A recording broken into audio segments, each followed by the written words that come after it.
Olá, boa noite, boa noite, boa noite. Tudo bem com vocês?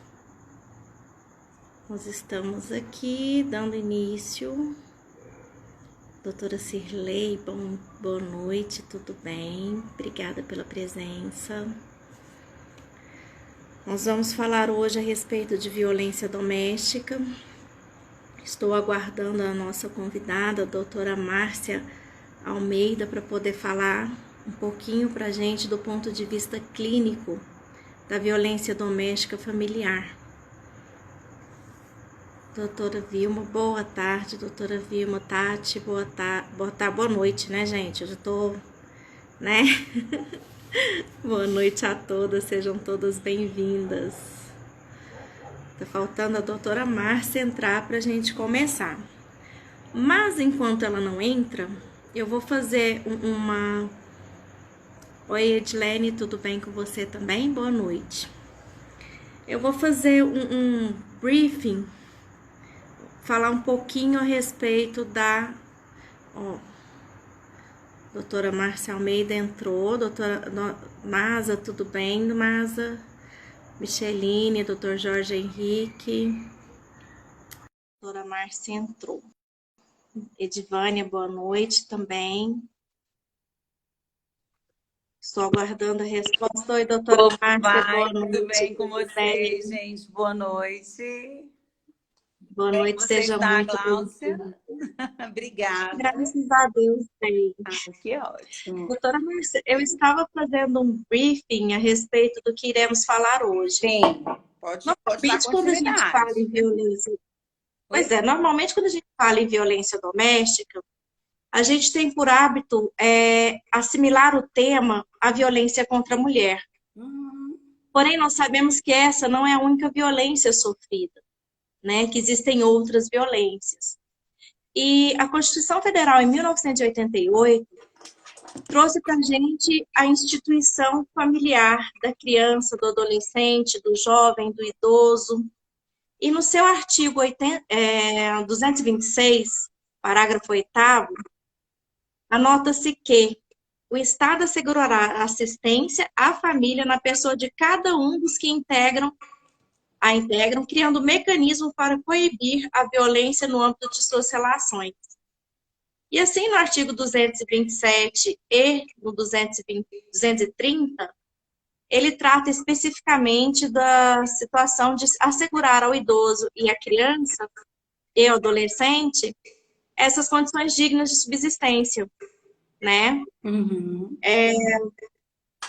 E complementando essas previsões constitucionais, foi criado em 13 de julho de 1990 o Estatuto da Criança e do Adolescente. Em 2013, outubro de 2003, foi criado o Estatuto do Idoso, assegurando, ratificando os termos constitucionais, né? E dado o aumento da violência doméstica contra a mulher, em 7 de agosto de 2006, foi criada a Lei 11.348, que criou mecanismos para coibir e prevenir a violência doméstica e familiar contra a mulher. Aí temos as leis contra os portadores de necessidades especiais, contra não, né? A favor, que asseguram os direitos dos PNS, da LGBTQ+. E eu te convido como psicóloga, doutora Márcia Almeida, que trabalha bastante nessa área, tem algumas pós-graduações, especialidades na área de gestão de pessoas, hipóteses clínicas, é mestranda em criminologia forense, para trazer para a gente um pouquinho desse ponto de vista clínico, né? As questões legais, elas estão muito claras na lei, podem ser questionadas. Mas, e o ponto de vista clínico? Com a evolução da sociedade, o conceito de família se estendeu e deixou de ser aquele conceito restrito de papai, mamãe, filhinho, para significar algo maior, quer seja a união das pessoas que possuem laços sanguíneos ou não, que tenham convivência e que sejam baseados em afetos, se organizando de diversas formas, né? E estendeu também o alcance das leis que abrangem violência doméstica. Uhum. Então, doutora Márcia, novamente, seja bem-vinda. Obrigada, Glaucia. Eu que agradeço o convite. É muito bom estar aqui com você novamente, com todos que estão nos prestigiando, né, para falar dessa temática que é muito complexa, né, e é muito nociva e é importante que falemos, né, que não calemos diante de tantas violências, né, dentro do contexto familiar, incluindo não somente a mulher, mas a criança, o adolescente e também o adulto, ou também o idoso, né, no sentido, como você colocou, a melhor idade. Verdade. É verdade. É um prazer, o prazer é Chegamos lá todo com meu. Eu fico saúde. feliz de estar aqui. Bom, gente, eu vou cumprimentar mais uma vez todas as pessoas que entraram, né? Fátima, Kika, Sara, Ah, Fátima passou por Kodama. último da presença. Tem muitas Sejam todos pessoas, minhas bem-vindos. amigas, talvez não vai dar para eu falar os nomes, mas estão todos aqui dentro do meu coração. E eu estou muito feliz que eles estejam nos assistindo. A Vilma também, minha prima lá de Brasília. Olha que bacana. Bem-vinda, Vilma.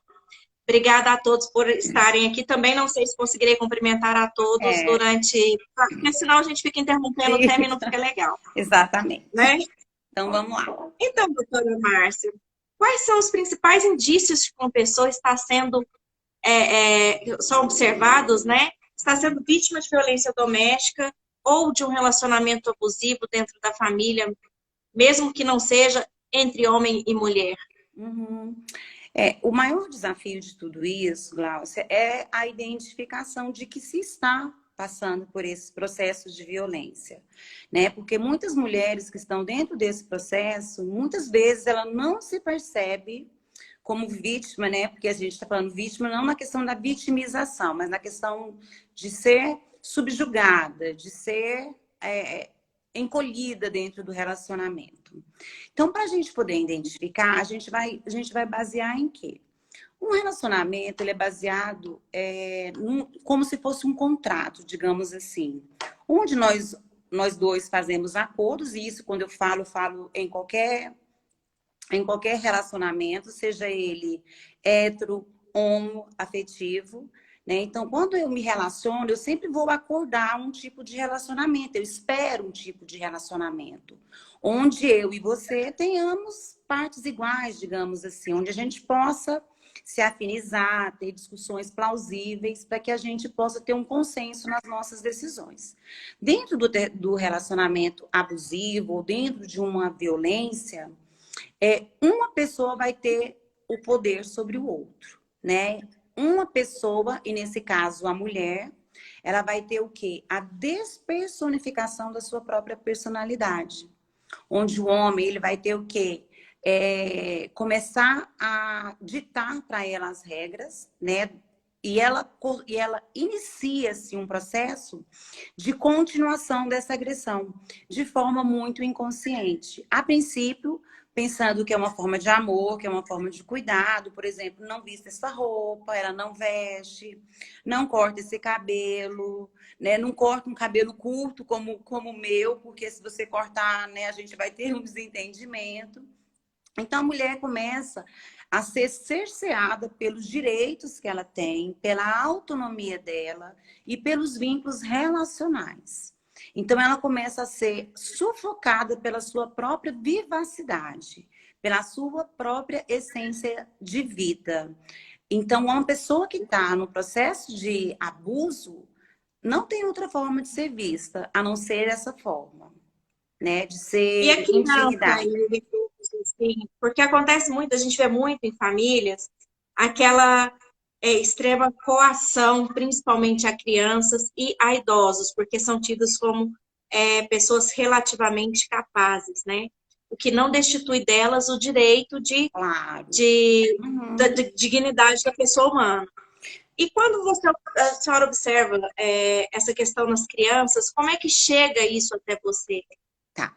Então, eu já vou fazer um fechamento sobre a questão já da violência doméstica. Porque se a violência doméstica e familiar existe, e quando a mulher é a vítima, e existem mais componentes dentro desse sistema familiar, todos acabam sendo vítimas também.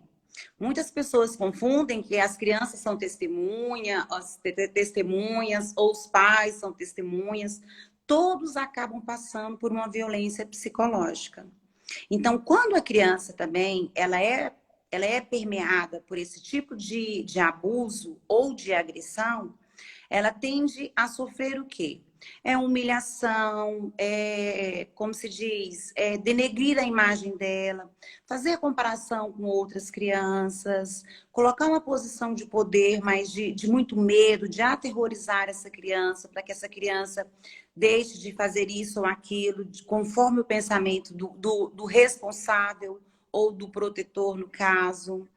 Então, existem várias formas de violências que eu vou abordar também mais para frente. Aí eu vou especificar cada uma, né? E dentro do idoso também, Gláucia, é uma situação muito controversa, porque assim, vamos parar para pensar em nós, por exemplo. Quando nós chegarmos na melhor idade, a gente imagina que teremos, sim, uma vida mais tranquila, né? De sossego, onde nossos filhos cuidarão da gente. E, de repente, eu vou perdendo a minha vivacidade física, motora. E concomitantemente, eu vou perdendo também os meus direitos, né? Até de ser uma pessoa idosa. Porque o meu filho é impedidor de que eu faça qualquer tipo de ação ou que eu tome qualquer tipo de decisão.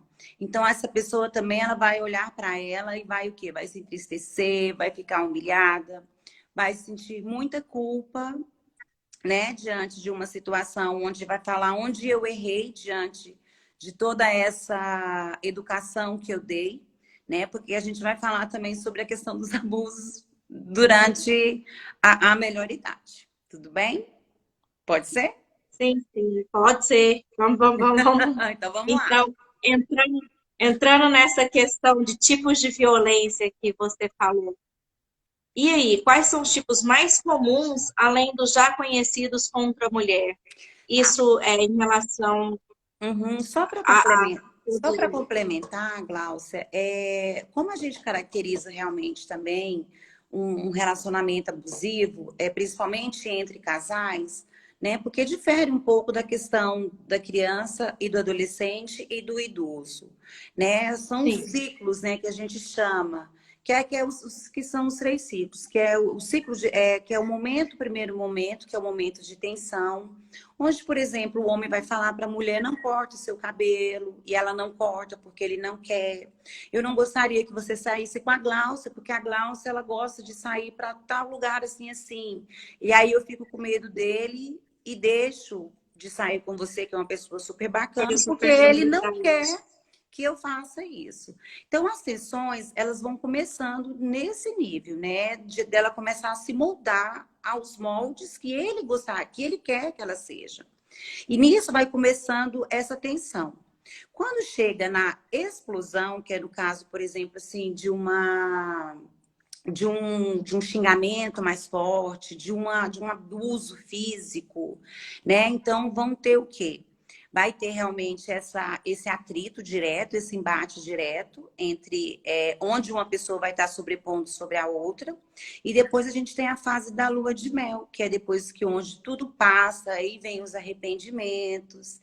E aí pode ter o quê? É bom para as pessoas tentarem entender que às vezes ela está passando por esse processo de quê? De tentar se moldar ao cônjuge ou ao companheiro, de ter brigas violentas, né, ao ponto de chegar até xingamento e uma ação física. E depois a reconciliação, onde tem o arrependimento, e aí entra um sexo mais tórrido, mais forte, os pedidos de perdão, e a mulher tem a esperança de que aquilo vai mudar. E aí a gente começa realmente a entrar num ciclo. Então, assim, para se entender a violência, a gente precisa entender toda essa complexidade do abuso.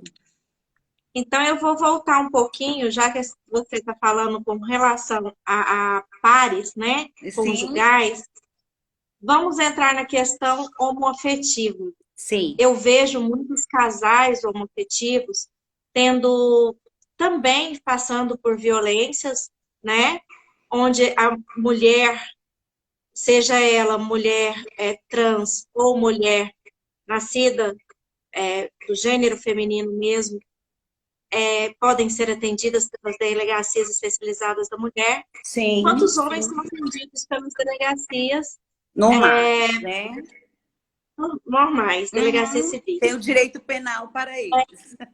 Direito penal para isso. Aham. Mas, assim, dentro desses relacionamentos homoafetivos, hoje eu até vi um depoimento que me deixou muito, muito triste, que foi de uma modelo que aconteceu durante uma live, né? Que fizeram a discriminação por ela ser, não por ela ser trans, mas por um rapaz aqui em Goiânia ter ficado com uma mulher trans, e isso há anos atrás, até hoje ele é piada. Quer seja, houve aí Uhum. um crime de preconceito. E a gente vê que realmente é um grupo de pessoas que é excluído da sociedade, e por que não falar da violência que existe também contra eles? Seja entre entre casais, eu não entendo o que é cis. Eu te confesso que hoje à tarde eu tentei pesquisar e não entendi. Mas um relacionamento entre uma pessoa e um gênero, um trans, entre homoafetivos, como é que chega essa violência para vocês, assim? As brigas, pelo que eu vejo, acabam sendo, de certa forma, até mais violentas do que as que ocorrem entre casais héteros. Uhum. Como é que chega isso para vocês? Tá, chega assim. Dentro do consultório eu já tenho casos assim, né? Tanto de homoafetivos mulheres como homoafetivos homens, né? Sempre uma pessoa, quando existe a relação de violência, sempre um vai exercer essa posição de poder. Sempre um vai ficar subjugado. É como se fosse a parte mais vulnerável da relação, independente de ser homem ou mulher. E o padrão, Gláucia, é praticamente o mesmo. A pessoa ela fica tão submissa. Ai, vou dar um beijo aqui pro Daniel, meu amigo, lá do Rio de Janeiro. Não posso deixar, tá, Gláucia? Beijo, Daniel. Ele foi meu professor de hipnose clínica, né? Atuou comigo uma época, agora está no Rio de Janeiro. Então, beijo para você, Daniel. Então sempre tem aquela parte que é mais vulnerável, né, que é mais sensível, que é mais preocupada com as coisas, que é mais preocupada com a relação. E a outra parte, ela se julga detentora de todo esse poder de manipulação, de subjugar o outro, de determinar como as coisas serão feitas, de culpabilizar o outro por coisas que ele não fez.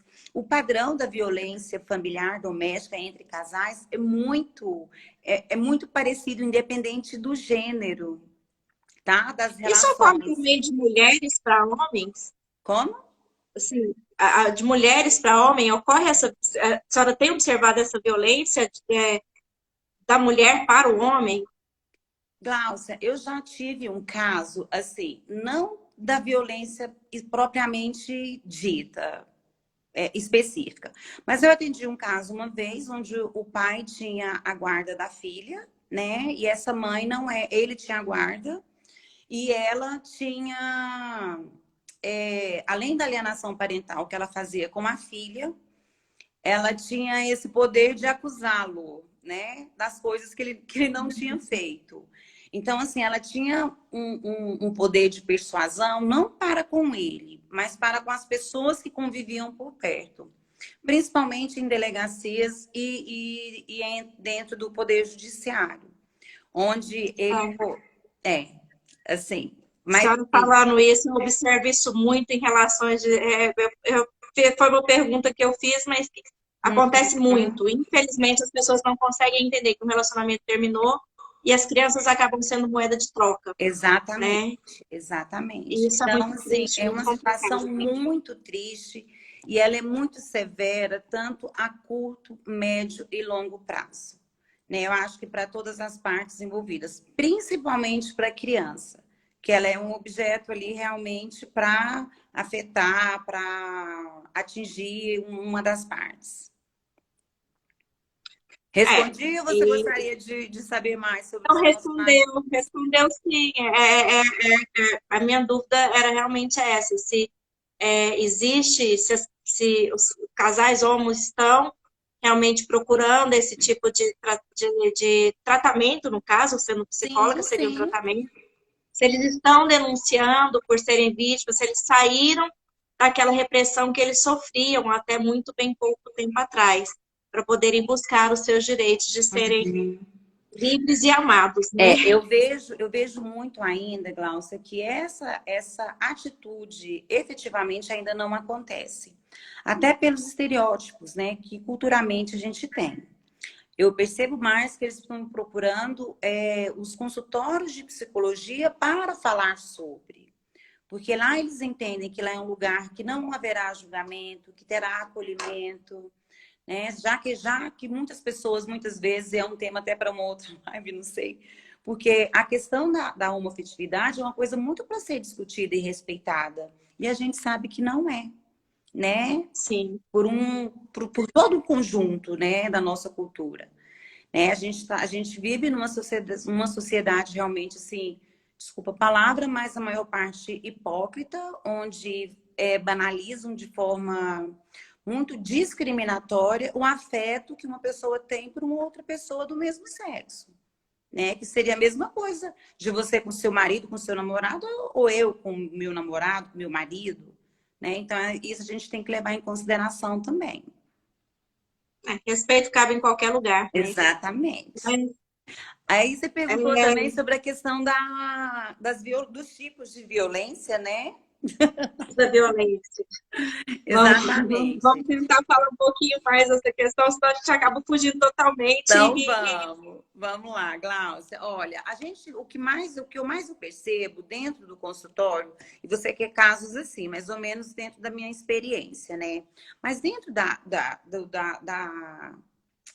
violência, existe a violência verbal, que é aquela que vem acompanhada de xingamentos, né? De palavras de baixo calão para a pessoa. E uma coisa interessante a gente lembrar que a violência psicológica, ela tem um teor tão significativo quanto a violência física. Porque a violência física, ela deixa Tem uma uma falhinha na prova, né? conexão, Uma doutora Marta. prova, né? De que realmente aconteceu. Então, vamos lá falando. A violência física, ela é o quê? Ela é entendida como qualquer conduta que vá realmente contra a integridade corporal, física de qualquer pessoa, seja da mulher, seja da criança, do adolescente ou do idoso. Então, a violência física, ela está relacionada a qualquer forma que você vá lá e machuque realmente de forma forte ou de forma fraca, mas que você tenha a intenção de machucar, tá? A violência moral é aquela violência onde você entra com um papel de denegrir a imagem dessa pessoa. Então, eu vou citar um caso que eu atendi. Atendi uma moça muito linda, curso superior, corpo extremamente perfeito, e ela era vítima de um abuso sexual, de um namoro abusivo, relacionamento extremamente tóxico. Então, o que acontecia com ela? Existia o abuso psicológico, né? Que ele denegria, ele impedia o desenvolvimento pessoal dessa moça. Ela se achava muitas vezes burra, ela não se sentia capaz de conseguir um emprego, porque ele colocava toda a inteligência e capacidade intelectual dela muito abaixo. Ele utilizava a agressividade moral, porque às vezes ele exigia que ela vestia algumas roupas decotadas, mas ao mesmo tempo, quando chegava em casa, ele a chamava de puta, chamava de promíscua. Então, eu vou dar os exemplos já dentro de um caso, tá? A violência física, muitas vezes, ele chegava a empurrá-la na cama, né? Nunca chegou às vias de fato para agredi-la, dando socos ou pontapés, mas empurrava, segurava com força. Então, assim, todas essas formas são formas de violência. E a forma psicológica também, que ele tinha muito, que ele fazia muito com ela, era ela duvidar do que ela fazia. Porque quando estava junto de outras pessoas, ele colocava em exposição, e quando chegava num lugar mais restrito, ela falava sobre essas coisas, ele falava que era loucura, que era mentira dela. Então, muitas vezes ela se questionava. Ela falava, Márcia, será que eu estou ficando realmente louca? Então, assim, ele tinha também, na patrimonial, ele tinha a ação de vigiar, por exemplo, quando ela estava online, de pegar o celular dela, de pegar a chave do carro, porque na época me parece que ele pagava um apartamento para ela, mas o apartamento estava no nome, então ele ficava com a documentação do apartamento. Então, essa menina chegou no consultório extremamente em frangalhos, né? Porque fisicamente ela já tinha sido agredida, moralmente, muitas vezes ela já foi exposta de forma muito vil na frente de outras pessoas e de forma íntima também. De forma psicológica, em todos os aspectos, quando ele diminuía a sua autoestima e o seu poder de desenvolvimento, e no patrimonial também. Então, eu acho que eu respondi todas as perguntas. Será que deu para todos entenderem o que é essas violências ou quer que eu especifique assim, uma por uma? Entendeu? Bom, para mim deu para entender. Se alguém tem alguma dúvida, Pode pode perguntar perguntar, que porque a assim, gente eu acho melhor colocar como, por exemplo, como exemplo, porque fica bem exemplificado. Alguém pode até fica se mais. identificar com esses atos, né? Porque às vezes as pessoas não têm tanta ciência do que é uma agressão patrimonial, o que é uma agressão física, o que é uma agressão psíquica, né? E Ok. cada um desses tipos de agressão é um tipo de crime, né? Ou seja, violência Exatamente, verbal, exatamente, psicológica, são crimes de injúria, calúnia, difamações.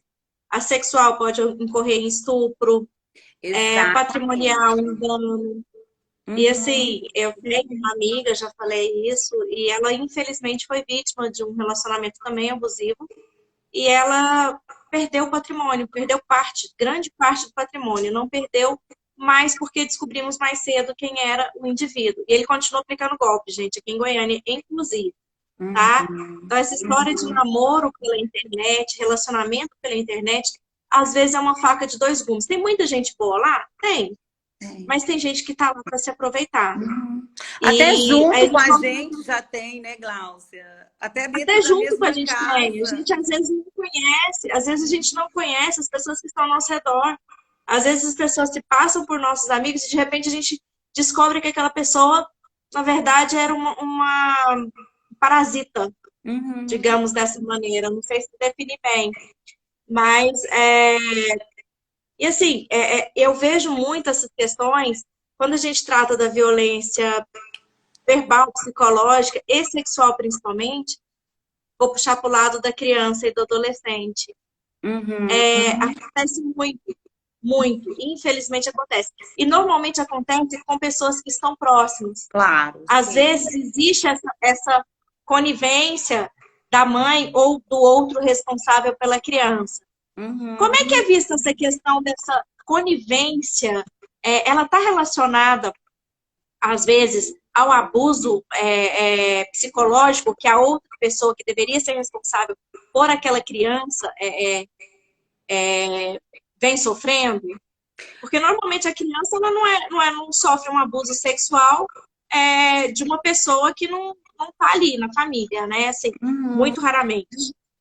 Como é que funciona essa questão? Existe essa conivência ou é vítima? Ela acaba se calando por depender economicamente, psicologicamente do Você outro. tá falando da parceira que Parceira que percebe que às percebe que vezes a aquele criança e o filho está adolescente sendo. está sendo. Eu tenho os meus posicionamentos. Eu penso assim, até porque já tive casos onde mães, né, tiveram esse papel, claro que de uma forma muito mais tardia, que eu tive conhecimento, a pessoa já era adulta, né, e quando a mãe realmente teve esse movimento de tirar a filha de casa. Né? Eu fiz uma leitura psicológica, claro, dentro do que eu atendo. Claro que deve ter outras formas também. Não, o que eu quero saber é a experiência prática mesmo. Então, assim, que eu percebia no momento? Diante daquela dependência, porque quando existe a violência dentro do relacionamento, a pessoa ela fica muito diminuída. Acaba tendo uma dependência sobre esse agressor, né? E acaba que as pessoas que entram para ser, como se diz, uma rival, digamos assim, de forma muito, muito, Glaucia, eu queria que todo mundo me entendesse, de forma muito inconsciente. Não é assim, a minha filha vai tirar meu marido de mim. Não é isso. É de uma forma, nós temos mecanismos de defesa inconscientes que nos fazem ter reações, muitas vezes, de forma reativa. Então, o que acontece? Ou existe realmente a conivência da pessoa de achar que aquele homem pode sair de casa, ou existe também a falta de entendimento do que está acontecendo. E existe também essa possibilidade também de talvez sentir essa relação como uma ameaça para ela. Ficou claro?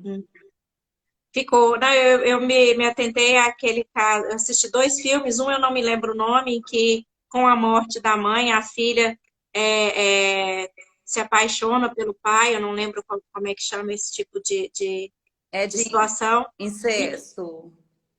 De incesto. A filha se apaixona pelo pai, aí ela cede ao pai e no final das contas ela acaba tendo um relacionamento com o pai bêbado, completamente chapado, drogado, e de repente ele acorda e fala assim, puta, que merda que eu fiz. Uhum. Ela era muito parecida com a mãe. E o caso clássico que nós vemos desse tipo de crime é no filme Psicose. Sim, porque sim. Aquele indivíduo, ele foi criado de uma maneira que ele não sabe distinguir o que é certo e o que é errado. Né? Ele criou ele literalmente um psicopata. Não sei se ele é um sociopata, não, porque o sociopata ele tem uma característica diferente, né? Mas ele tem uma psicose tão grande que ele não sabe distinguir a realidade do que pode e o que não pode. Então, assim... em se tratando de psicose e psicopatia, que seria os antissociais, a gente fala que os psicóticos são aqueles realmente que não conseguem, né, saber o que é real e o que é e o que não é. Ele tem uma alteração na sua percepção. Então, ele não tem o poder da sua ação, de distinguir entre o bem e o mal, entre o real e o imaginário. Porque o imaginário, para ele, muitas vezes e verdadeiramente é o real. Agora, o sociopata, não, ele tem plena consciência dos atos dele, ele faz tudo de forma muito manipulada, muito estratégica. São duas polaridades diferentes. Isso. Obrigada por distinguir. Então, assim, e a gente sabe que a maioria desses crimes cometidos por pessoas de confiança, eles têm agravantes. Tem. E tal. Esse agressor, normalmente o agressor, ele tem consciência do que ele está fazendo? Eu não sei se a senhora já atendeu algum agressor, mas se atendeu, como é que ele fica nessa história, assim? Não, de verdade, verdadeiramente, agressor eu nunca atendi, mas diante dos estudos, eu acredito sim que ele tem plena consciência, porque muitas pessoas, e vocês estão no meio jurídico aí, vocês sabem que muitas pessoas querem ter um transtorno mental, digamos assim, diante de alguma demanda. Alegar insanidade. Alegação básica, né? Principalmente na área criminal. Com medida, como que fala? Tem um termo que vocês falam, quando uma pessoa que tem transtorno comete crime. Eu vou lembrar. Incapacidade relativa. Não, é uma outra medida lá, mas eu vou lembrar. Então, assim, não sou do crime, mas eu também. Então eu sei, mas eu vou me lembrar aqui. Então, assim, eles querem alegar justamente, né, essa insanidade para o quê? Para tentar se isentar da culpa, né? Para ser inimputável. Inimputável. Né? Então, assim, existe eles têm muita ciência do que fazem. Vou dar uma experiência para você, também de um caso específico, né? Que onde eu trabalhei no hospital psiquiátrico. Já atendi, sim, muito tempo atrás. Claro, mas de forma institucionalizada. Não foi no hospital psiquiátrico, foi quando eles tiraram as pessoas, começou o PAILI, não sei se você tem conhecimento disso, que era proteção ao louco infrator. Então, eles tiraram Uhum. todas as pessoas portadoras de transtornos mentais dos presídios e levaram para as instituições psiquiátricas. E junto lá tinha uma pessoa que ele era acusado de ter estuprado uma moça. Né? Então, nas nossas reuniões de grupo, eu fazia reunião com todos, né? Não fazia distinção digamos assim, do estado mental ou de patologia, digamos assim. E eu sempre o percebia fazendo... Eu sempre percebia que ele colocava um pano na cabeça, amarrava uma camiseta na cabeça. E quando eu falava com todo mundo, eu percebia que ele ficava olhando para o teto e tentando, assim, né? Claro, uma hipótese, mas eu percebi isso quando a gente foi conversar. Que ele ficava tentando captar, de fato, o que os loucos tinham para que ele pudesse absorver, para que ele pudesse demonstrar isso como se fosse um louco também. Então, ou seja, ele tem ciência do que ele faz, sim. Tanto é que ele usa subterfúgio realmente para poder se livrar do crime. Ele vai rescindir por consciência também, tendo consciência plena do crime. Então, a gente não pode realmente negligenciar esses casos, levar muito a sério, porque eles têm plena consciência do ato. Ah, eu fiz porque eu bebi, eu fiz porque eu estava drogado. O álcool, a droga, pode ser um facilitador, mas aquela coisa ali dentro, ela já existia, tá? Aquele instinto estava ali. Já estava ali. É uma pergunta que eu já fiz para você em outra live, mas eu quero repetir aqui. Aham. É comum a reincidência de atos violentos pelos autores, em Demais. específico, assim, é comum, assim, é muito raro que eles não que eles deixem de fazer novamente. Eles vão fazer de novo, né? Porque, assim, a gente, por estudo e por experiência, né? Quando a gente tem um caso de uma mulher que tem esse tipo de relacionamento, a gente sabe por ela, mesmo quando está passando por esse processo, que ela já teve situações, que ele já teve situações anteriores também de agressão com outras mulheres. Às vezes, quando termina, ela tem notícia que ele está fazendo com a próxima mulher o que fez com ela também. Então, assim, não é uma coisa isolada, não. Ele já tem um padrão de comportamento que tem a subjetividade agressiva, né, com muita violência, que sabe que a mulher, e ele sabe ter esse jogo psicológico para que ele possa tornar essa mulher realmente refém do que ele quer. Então, é uma pessoa muito astuta, é claro, né, para poder fazer todo esse jogo psicológico. Assim, dentro das unidades familiares hoje, Sim, né? Temos que a maioria delas hoje é matriarcal, regida pela mulher. Até porque o homem, até por questão proporcional, e as mulheres realmente saíram e foram para campo, e tendo uma jornada tripla ou quádrupla. quatro, exatamente. A senhora tem observado o índice de aumento das mulheres de violência contra os filhos, contra os pais? Existe algum estudo a respeito disso? A senhora já ficou De sabendo de alguma coisa? mulheres, de De mulheres. mulheres contra filhos, contra pais. É, isso, de mulheres. De mulheres, tá.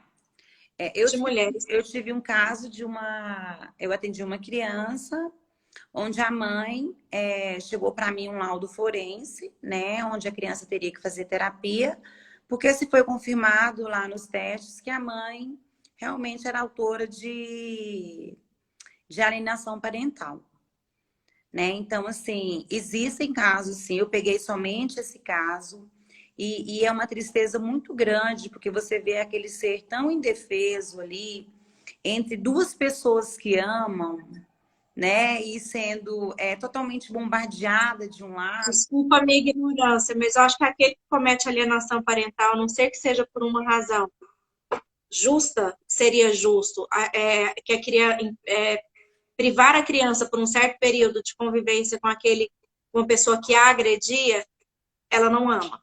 É o meu ponto de vista. Vocês me desculpem a ignorância ou radical, o Eu meu não ponto de vista entendi. radical. Eu não entendi, Glaucia, desculpa. Como assim, se a pessoa ama, ela não vai privar a criança de um direito Não, dela. absolutamente. Então, assim, Absolutamente. eu entendo dessa maneira. E a Uhum. gente vê, eu ouvi o relato de uma das meninas do grupo pedindo socorro porque já tinha uma semana que ela estava escutando a filha da vizinha apanhar todos os dias. A menina gritava, pedia socorro e nada. Não foi conselho tutelar, a polícia chegava lá, eles fechavam a porta, fazia de conta que não estava, esperava a polícia sair e sumia com a criança. Então, assim, e a gente sabe que vários idosos são destratados, inclusive pelos próprios filhos, dentro de casa. É Exato. o que a senhora estava falando. Alguns chegam à interdição, mas eu acho que a interdição, de certa forma, legalmente falando, ela é válida. Sim, sim, Quando a pessoa claro. realmente não tem capacidade de gerir sua própria vida. Uhum. Porém, outras pessoas não interditam. Ou simplesmente alienam completamente a pessoa da sociedade, privando ela de tudo. Eu ouvi um relato, inclusive, de uma pessoa que prendia o pai em casa, né? Isso é muito grave. E a maioria dessas pessoas, pasmem, por isso eu te fiz essa pergunta, foram mulheres que fizeram essas atitudes. Ah, Uhum. eu tenho uma vida muito complicada, eu não tenho tempo para cuidar e, pô, vou prender, vou deixar de qualquer jeito, Uhum. são razões que não assistem, né? Sim. Daí a minha pergunta, e não é só com relação à alienação parental. Tem Sim, casos que às vezes são sim. até mais graves que a alienação parental e Uhum. não estão sendo relatados, né? Porque é Pelo diferente, menos. Glaucia, quando a gente, por exemplo, assim, você tem, por exemplo, a sua mãe que tem Alzheimer, por exemplo, e você tem 5 irmãs e você é a única filha que cuida. Você é casada, você tem filhos, você passa por um momento de estresse, uma hora ou outra, você vai ter alguns picos de explosão em relação ao cansaço, em relação ao estresse, em relação a quádrupla, como você disse, jornada de demandas que você tem. Mas isso é injustificável, no sentido de maltratar, né? Porque, assim, uma coisa não tem nada a ver com a outra. Se o seu pai está ali ou a sua mãe está ali, ela precisa o quê? De cuidado e de amor. E a gente vê muitos casos, né, onde o idoso ele é privado justamente por quê? Porque às vezes ele sempre foi o mantenedor da casa, tem uma aposentadoria, e aí essa pessoa acaba tomando posse, né, desses bens, desse pai ou dessa mãe, no sentido de usufruir do dinheiro e mantê-lo em cárcere privado mesmo dentro de casa, coibindo-o de ver vizinhos, de dar um passeio, porque ele ameaça, olha, se você contar, eu venho aqui e te bato. Porque existe relação filial dessa forma também. Tanto quanto com homem, quanto com mulher também. Né? Então a gente tem que ver a violência como uma forma geral, uma forma impregnada também na nossa cultura, né? Não é só na É questão do gênero. É claro que o gênero feminino ele é mais vitimizado nesse contexto do abuso, mas o agressor também pode ser uma mulher, sem dúvida nenhuma.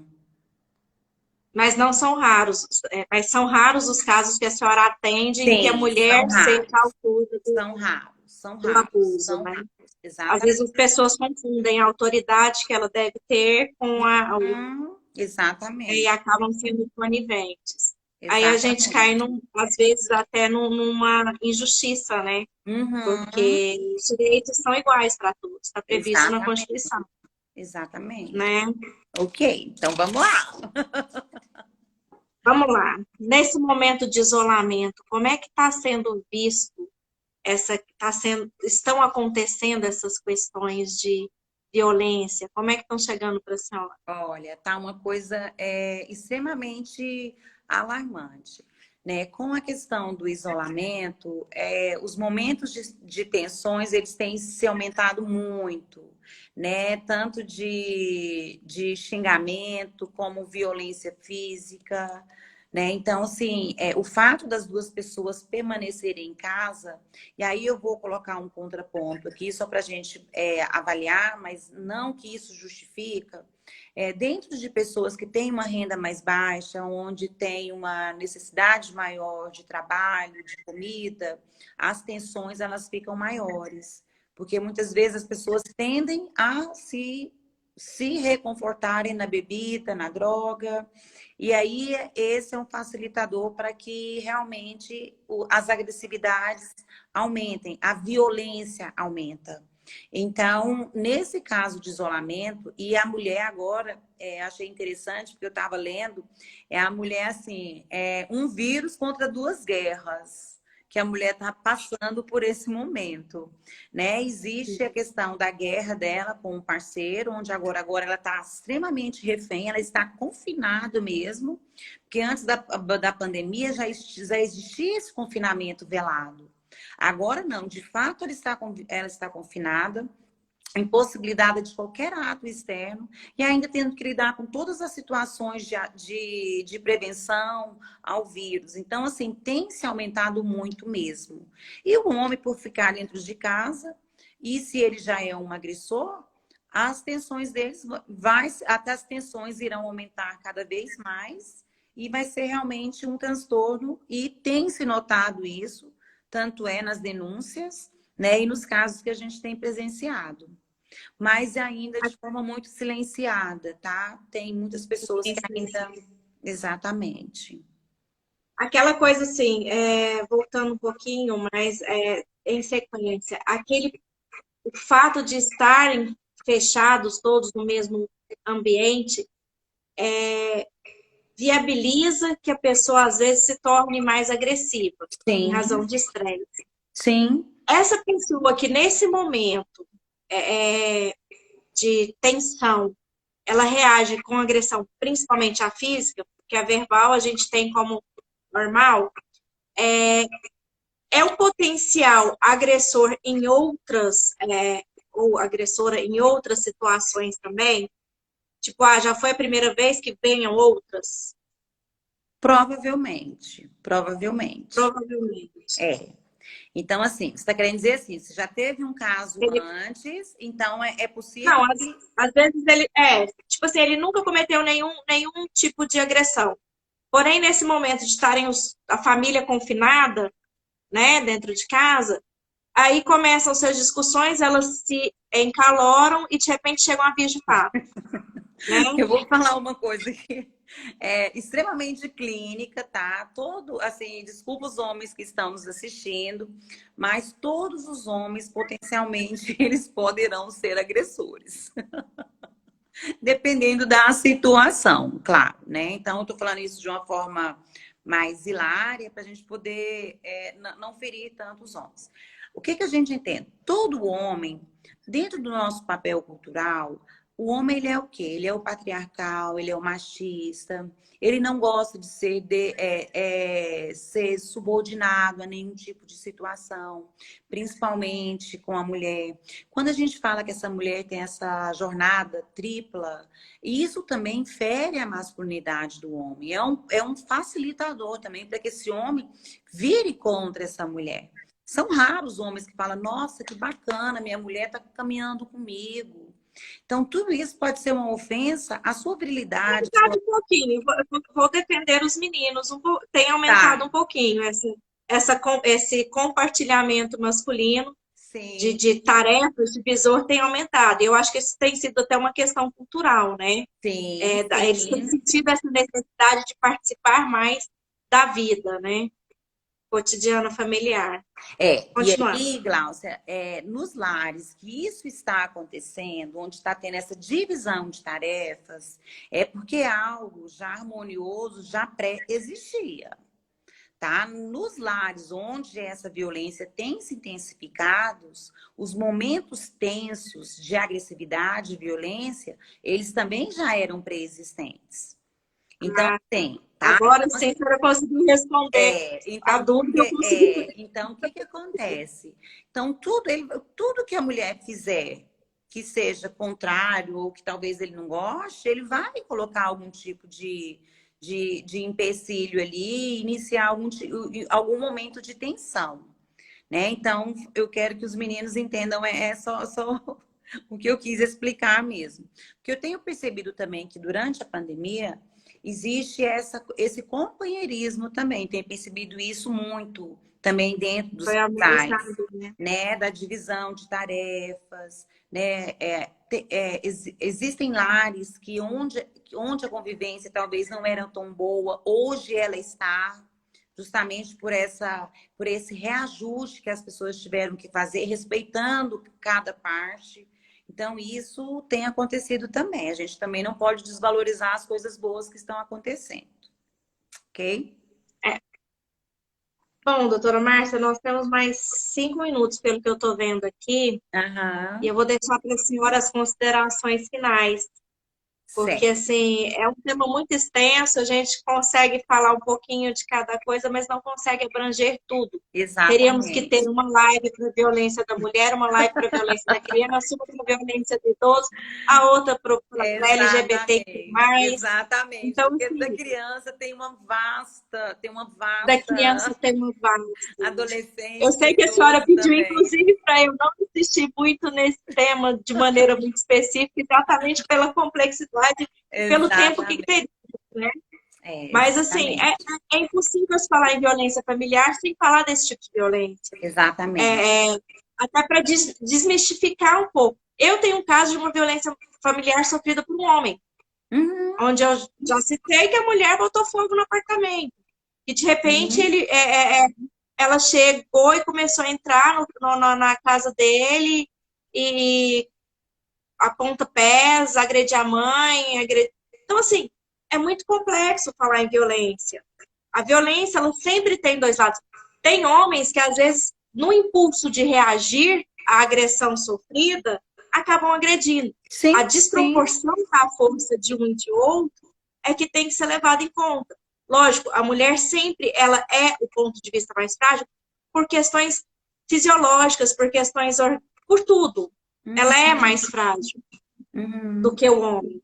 Então, assim, por isso da necessidade da lei especial que foi criada para Claro, diminuir essa foi, e violência contra a veio mulher. mesmo para Com poder fazer muita uma mudança. propriedade. Exatamente. Veio de extrema relevância e deve ser bastante considerada. Uhum. Mas a gente também não pode deixar de falar que existe o caso contrário, que a gente estaria sendo totalmente parcial. E por Sim, mais que eu defenda, sim, o direito da mulher e sou contra qualquer tipo de violência, em especial ao desmedido, que seria contra a pessoa que está em desvantagem, né? Uma coisa é você botar dois homens para brigar, dois homens enormes para brigar, botar meu marido para brigar ele com ele mesmo, rapaz, você vai dar um estouro de cerca que uhum. ninguém. Mas, enfim, outra coisa seria colocar um cara do tamanho do meu marido para brigar comigo. Uhum. Desproporcional, não existe, né? Ou mesmo que ele fosse menor que eu, não seria viável.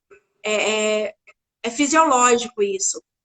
Mas eu vou deixar as considerações finais para a senhora. Te agradeço antecipadamente pela Imagina, presença. Advogado imagina. fala demais. Fica à vontade.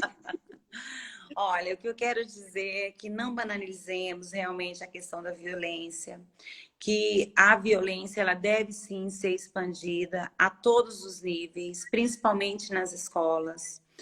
Observarmos a forma que estamos criando os nossos filhos, qual é o diferencial que nós colocamos para o feminino, masculino, e qual que é o poder que a gente está tirando de um e dando para outro. Né? Então, a gente precisa colocar isso já na primeira infância, onde a criança aprenda que nós temos direitos iguais e que todos precisam serem respeitados, que o diferente não precisa ser excluído, que o diferente é apenas diferente de mim, mas ele é um ser como eu também. Que só através da educação... Você quer falar? Sim, Pode. só fazendo um parênteses. Todos nós somos diferentes entre si. Não existe um ser Todos. igual ao outro. De verdade. Então, assim, E a gente, assim, cada uma dentro da sua diferença possui a sua própria singularidade, a sua própria individualidade. E que nós saibamos, de fato, sinceramente, respeitar essa individualidade do outro. Porque quando nós olhamos o outro como nós gostaríamos de sermos olhados, a gente pode olhar com um pouco mais de empatia, com um pouco mais de respeito, né? E que as nossas crianças de hoje elas possam crescer com um olhar mais abrangente, né? Dessa questão da igualdade de direitos, né? De poder respeitar a mulher e de serem os homens serem respeitados também. Porque eu acredito que sem educação e sem essa junção, Gláucia, sua, minha, de toda a comunidade da saúde, nós agindo independentes, nós não somos nada, né? Então, eu acho que tem que ter essa interface mesmo, essa interdisciplinaridade, para que a gente possa prevenir, que a gente possa evitar e ter um mundo de mais paz. Sem problemas? Nunca. Mas com menos violência, né? Com crianças mais pautadas em lares mais harmoniosos, com pais mais responsáveis, com pais mais felizes, que saibam resolver os conflitos de forma madura, para que possa dar suporte para que esse filho também cresça de forma amadurecida. É isso que eu tenho que nós deixar para precisamos você. de famílias instituídas, né? Nós precisamos que as famílias sejam reinstituídas, seja ela Exatamente. advinda de E hétero, que de nós casais olhemos héteros ou de também casais para. homens, E que mas que nós sejam restabelecidos. Exatamente. E que nós podemos olhar para as nossas crianças e podemos olhar para os nossos pais também com um olhar de agradecimento, de empatia por tudo que eles já fizeram por nós e eles merecem também todo o nosso respeito. Como as crianças também, como nós mulheres merecemos e como os homens também merecem. Claro, né? Aqueles que não estão nessa condição. Também não vou ser tão assim complacente. Mas que eles possam ter um tipo de direcionamento, Gláucia, para que eles possam reconfigurar, reconstruir essa mentalidade desse papel que ele está atuando dentro da própria sociedade, dentro da família dele. É isso que eu deixo para Essa vocês. E beijo para todo mundo que nos assistiu. super agradeço, gostei desse final da senhora que foi muito condizente, faço das suas palavras as minhas. Agradeço pela Obrigada. presença mais uma vez, estou à disposição. Eu Se também. quiserem discutir mais a respeito do tema, é só pedir para mim ou para a doutora Márcia, a gente marca. Ok. Se quiserem ser mais específicos, nos avisem. Uhum. E paz e luz para todos nesse momento, que nós precisamos muito de muita paz no Eu mundo. que agradeço. Quero deixar um beijo para a doutora Daniela, para a Vilma, para você, Gláucia. Sinceramente, um grande beijo pelo convite. Tá? Já tenho assim, uma afinidade tão grande com você que eu acho que eu já sou sua e você é minha. Somos nossos, né? Mas não com possessividade, claro, com maior respeito. Estou à disposição também. Se alguém quiser deixar alguma pergunta e você quiser me repassar, eu terei o maior prazer em responder, tá? Porque eu vi que tinha algumas perguntas aqui, mas o tempo realmente não deu. Mas eu estou disponível. Tenho o meu Instagram aí. Se alguém quiser entrar no privado e me perguntar, eu estou extremamente disposta e disponível a responder. Também me coloco à disposição, caso surjam algumas dúvidas com relação às legislações, né? Também estou à disposição para atendê-los. Repasso sim para a senhora. Tá, joia. Tá? Lembrei do tema, medida de segurança. Medida de segurança. Medida de segurança. Estava aqui, ó, matutando. Mas tá, João, foi muito bacana o nosso encontro de hoje. Espero que vocês tenham gostado. É uma temática, a gente precisa bater nela sempre, para que a gente possa realmente desconstruir tudo isso, né? E nós sermos agentes da nossa própria história. Inclusive as mulheres também. Assim, aproveitando esse momento também, nós temos um projeto, Mulheres Protagonistas, eu vou apresentar oportunamente para a senhora, que Sim. trata exatamente dessa construção de novos valores, novos conceitos, para que a Exatamente. sociedade venha a ser uma sociedade mais Uhum. humana. Né? É verdade, porque Tá? essa mulher, quando Acabou. chega. Beijos, com Deus, Beijo, fica tá? com Beijo Deus. para Até todo mundo. mais. Jana, um beijo maravilhoso, Sebastiana. Beijo para você, beijo, Glaucia, até a próxima. Tchau, Beijo, tchau, até com mais. Fica com Deus. Deus. Tchau.